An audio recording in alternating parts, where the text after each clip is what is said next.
Welcome to the Innovation Hub. Humans, today we are gonna cover world's latest top 5 discoveries.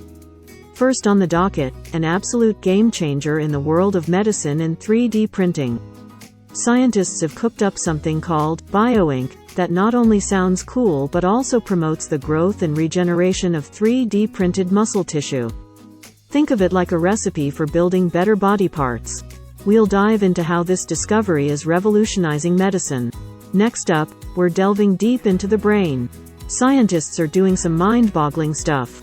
They're figuring out how to put dopamine-making cells into people's brains. What's dopamine, you ask? Well, it's the happiness chemical. Join us as we unravel this fascinating biotech discovery and its potential to brighten lives.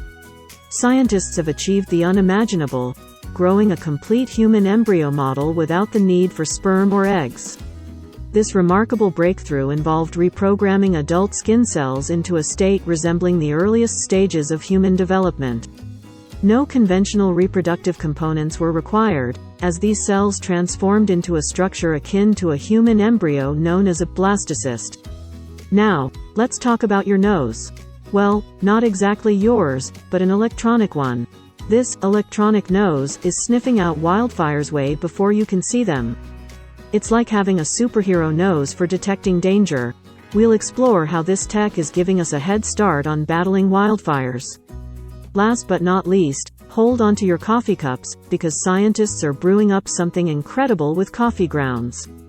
They're using processed coffee grounds to make stronger concrete. Yep, you heard it right. Your morning coffee might be the secret to unbreakable buildings.